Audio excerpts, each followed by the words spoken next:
Recordings in progress. Good evening, y'all. It is Module 2, Week 7, Day 2, Platoon, Foxtrot Platoon. This is Delta. No, it's not. This is Foxtrot. Wrong with me. That was 2 ago. I'm your host, Jordan West. Today, we're going to be talking about DOM Part 1. Basically, using JavaScript to interact with the document object model.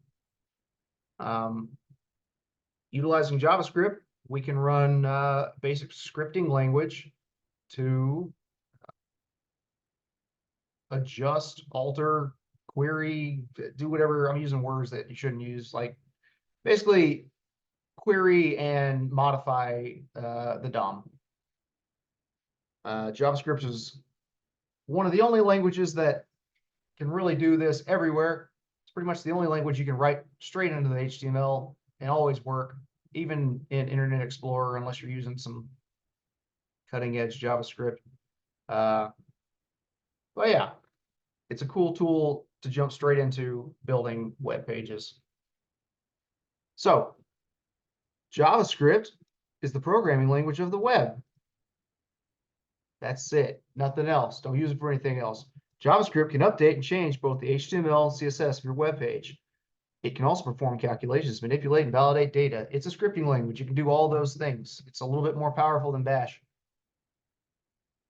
For example, when you enter your name into a form, JavaScript, 99.9% of the time, will be running the code in the background to validate the form. We'll be doing that with Django a little bit, but Django's not really HTML necessarily. It will be templating in things. When we go to React, we'll be using JavaScript. But React doesn't really do it this way. React generates its own DOM. It's got a virtual DOM. But it looks a lot like this. And if you didn't know the difference, you would think it's doing the exact same thing. So using JavaScript to select HTML tags, it is important that we identify which tags we want to manipulate, because that's how you do it. You can't just plug JavaScript directly into the DOM and do crazy things. You have to kind of use HTML tags still, because that is what the DOM is going to be reading, is these HTML tags. In the HTML file, we want to have a script element for our JavaScript file. You can either put it in the head of the element or you put it after the body. We're not doing it this way, but sometimes you can get away with just writing it directly in the HTML. We're not going to do that. I'm not going to show you how to do that. It's dirty, but you can get away with it. They basically include source attribute, put it equal to the location of your JavaScript file in relation to the index file. So if you had an index.html within the head, you would create a script tag, source, and then point it to your JavaScript, which is often called app.js. This async defer basically tells you to run it after the DOM's been parsed, generated, whichever you want to call it. It's going to read the DOM, and then it's going to run that JavaScript. Our index.html page, going to copy that, paste it. Looks good. Let's talk about it a little bit. This is a lot of boilerplate. Some of these things you can get rid of, and you're not even going to notice the difference.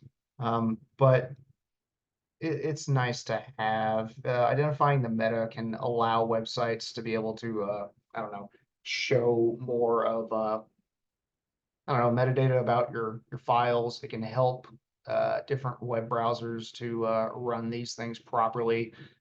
Truly and honestly, though, if you deleted everything here that says meta, you probably wouldn't be able to tell the difference. We don't even have title here. But here's our script. We haven't created that yet. And we got a simple body with an H1, an H2, and a button. Looks good. This is how we tell whatever we're using that the document type is HTML. Probably get away without using that as well, but we're doing everything kind of 4.0 here. To see your web page in a browser, we'll use VS Code Live Server extension, because that's nice and easy. If you want to know an easy peasy other way to do it, you can just type the word open into index.html. It'll default to a browser and show you there, right there. Reasons you may not want to do that. This isn't going to update as you change your code and you have to reopen it every time. So the live share of Visual Studio Code is pretty handy as we make changes to it. There, it's popping up pretty much as soon as I can. Let's add a title here. There's our title. Nice, clean, easy peasy. And I like that. Really nice to have something that is, LiveShare is actually pretty good at catching JavaScript changes. What can happen a lot of the times when you're working in JavaScript is you will be hitting this page refresh and you won't see changes from your JavaScript that you've imported in. And you'll think you're insane. You're not insane. You have to hard refresh, Command-Shift-R. However you do that in Windows. Somebody know? I forget off the top of my head. There's a regular refresh and there's a hard refresh. Hard refresh clears JavaScript cache.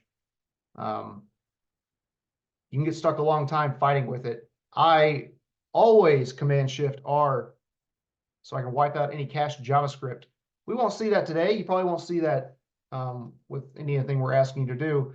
But down the line, when you're using something like, I don't know, jQuery and a file referenced by a file pulled over here, and it's actually going straight into the browser, you'll think you're insane. And then a senior dev will walk up and hit Shift-Command-R, and it'll fix all your problems, and you'll have wasted a long time chasing it. All right, cool. There's our page. Since we only have HTML, page doesn't do anything. In order to make page changes based on user actions, we're going to have to use JavaScript. We can't avoid it any longer. Next, create an app.js file and copy the code below.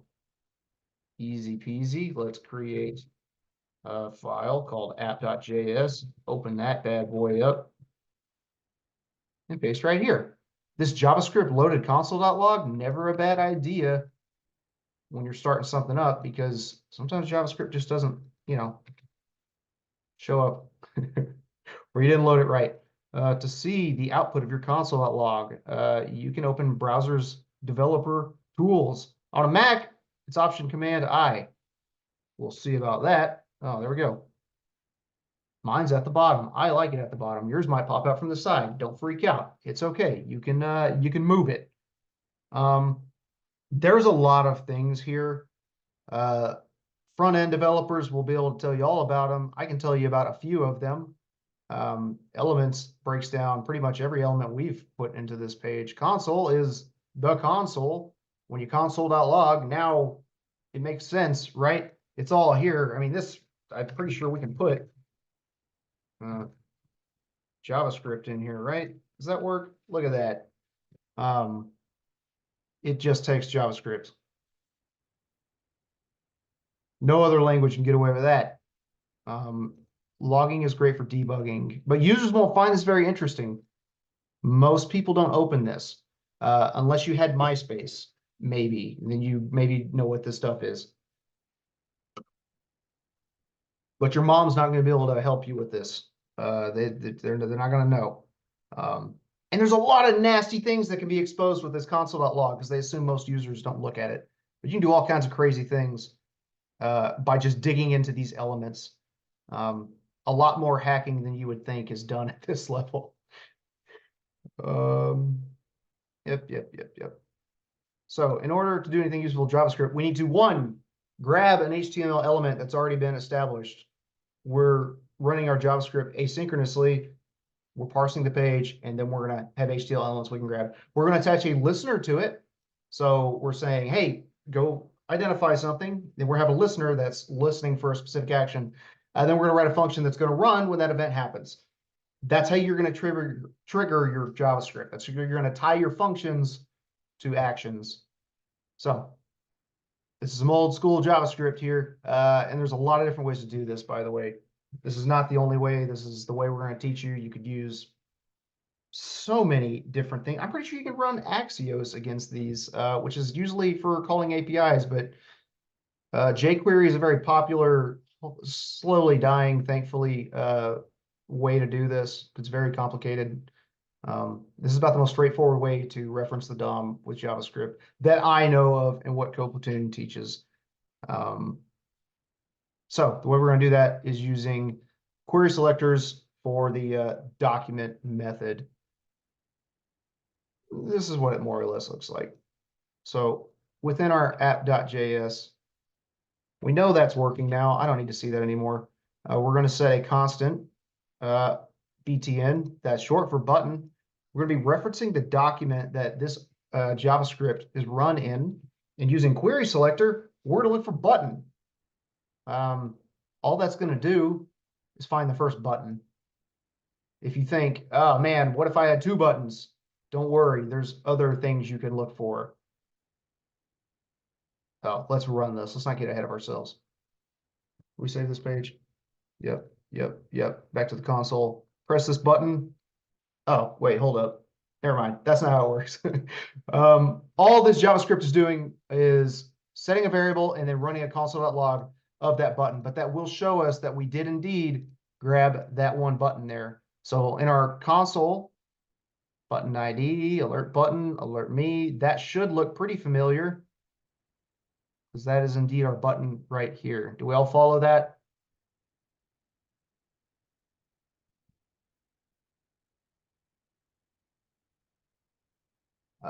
Yeah, that's what we see. So document query selector method takes a string. This is a quick cheat sheet you might find useful. There's a lot of other options beyond these three. I promise you that. Well, for query selector, there might just be a few, but there's a lot of other things you can do with the document method. Notice H2, we're using button here. It's going to the first one, spitting it back. This one using dot title, it's going to go find a class named title, the very first one. And then for an ID, it's going to go find the ID. You shouldn't have multiple IDs set for, rather, it's going to find first ID called learn button. If you want to pull a bunch of different queries, I should have looked at that in a class, but we can figure out how to do that. Let's attach a listener to it. So copy this. I hate pasting over code. I like to do it one and a time. So we don't need that anymore. We definitely don't need this anymore. However, this is how we're going to attach a listener. You can do one or the other. I don't care. This is considered new, new as in like 7 years ago, new JavaScript. What is that? ES6 and above, something? I forget now. These are doing the same things. They're just different ways to invoke this object you created using the document method. I think this one's easier for new, JavaScripters, because it makes a lot of sense. But I mean, this kind of is duck typed as well. You can kind of guess what that bit of it does. But this, you have to specify what it is you're looking for. So button, we're going to add an event listener of click. On a click, we're going to set a variable and then do something. This is doing the same. Button, add event listener dot click. It's all being done on this on click. We're going to basically set some variables and call it. I'm going to use this one through this lecture, but at the end, I'll show you it's literally the same thing. We're just going to plug it in the same way. So we need to write a function that would execute when the event happens. Let's see. So I said we have to specify what this is. This is the body. This is the thing that happens when we click on that button. When this button type thing receives a click, we're going to get E, which is event. We call it event if you want, but I'll tell you, people like to call it E.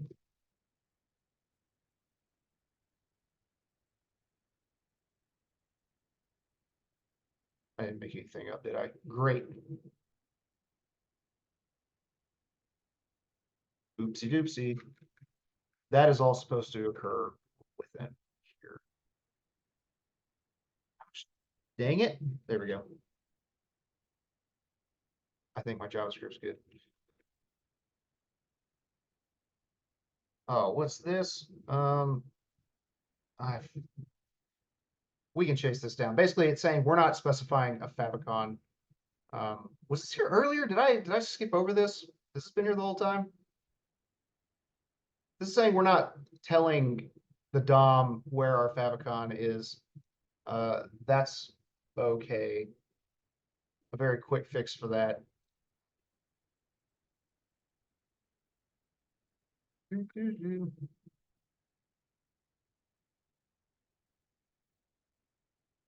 Lots of great reasons. But we're hoping there's a favicon. That's it. So we can point it to a link that is empty and dead, and that ought to fix that right up. So we're not really providing it with something, we're just providing it with nothing. All right, so what we have done, before I get lost in the weeds, we've set a button based off the first button that we find in the document. We added a listener looking for a click. We're going to have an event. Then I'm just console.logging that event. Let's see that now. Whoa, that looks wild. I've never seen that in my life. This is an event. You can open it up and see all this junk in here that may or may not be useful to you. Don't ask me what a lot of these are. I don't know. I haven't touched a lot of them, but there's some pretty obvious ones, such as was the control key used? No. Was the alt key used? No. I don't have an alt key. Probably default to command. Type click right there. Most importantly, for what we're going to do is this target. This is the button we hit, and it tracked that down. Which I think is the very next step here. We're just going to add dot target so you can see that.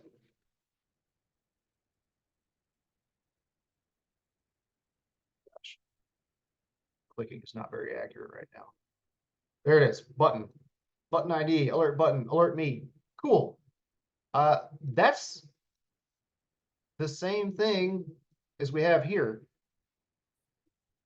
With that, we can directly use JavaScript to interact with this thing, this element. So rather than just printing stuff, we're actually going to affect the DOM now. We're going to change what's in the button's text. You can see that by going to target and then enter text. I mean, we can tear this button apart and figure out everything we want with it. Because let's dig into that just a little bit deeper. So we're going into target. So you don't have to, we're not remembering that inner text is a thing. We can see that inner text is something that exists within this button, the target being the button itself. So we can update any of these things with JavaScript if we wanted to. And we're going to do so now. So within our event, .target, .inner text, we can change what it says. And we're going to change it to clicked. That's all we want to do. Looks great. So don't lose me here. JavaScript loves its dots. The event .target .inner text is just going to be updated to clicked. Watch this button. Oh, look at that. It changed. Easy peasy. Nothing crazy going on there. And from there, you can have fun with it. Button changes. You don't have to, you don't really even need the event yourself, depending on what you're trying to accomplish. You can just use it as a trigger for other things. You can set alerts, do whatever. Check this out. Alerts are super annoying. Don't use them unless you have to. Look at that. Hello, Platoon pops up. You can set loops to just bother the crap out of people. Cool. I told y'all I was going to show you how to do this, so let's do that now. Actually, somebody just figure it out because I think it's going to be straightforward. We'll use, we're going to use Jordan. Jordan, let's convert this together. Are you ready? I am. Let's do it. Okay. Line 8. How are we going to make it do the exact same this thing as this? How are we going to turn line 8 into what's going on here? No clue. You can take a guess. What is line 3 using, huh? What's The the two event, things? That's right. Where you want to put it? I want to put it in those parentheses, Heck yeah. Where do you want to put this? probably in the brackets. Look at that. Oh, wait, don't do that. Yeah, it still works. Everything works. Look at it. It alerted twice. Cool. That's the difference. So pick and choose. I don't care which one you use. Um, I personally am all for less brackets. There are no, there's one set less of brackets here. Sorry, parentheses going on here. So maybe that's easier for some. Y'all decide. Um, you can also generate some things. I'm not going to do this. I forget.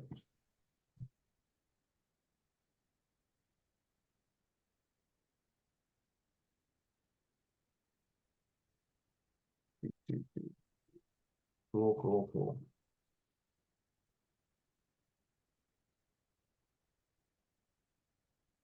Yeah, I don't know if I want to dig down that rabbit hole.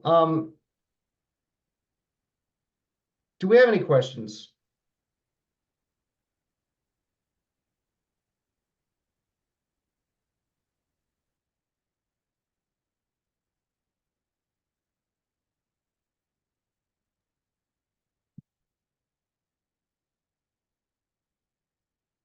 I figured I put in the work to do it. Maybe I'll.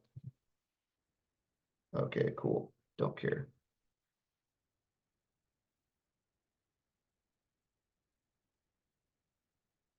Changed one thing. Oh, why is that not open? Never mind. No biggie. I was gonna make a silly joke, but I'm not gonna do it because it's dumb. We have no further questions. That's it for today. Your challenges today is more DOM manipulation. You're going to be replacing images. There's a tutorial that you can walk through.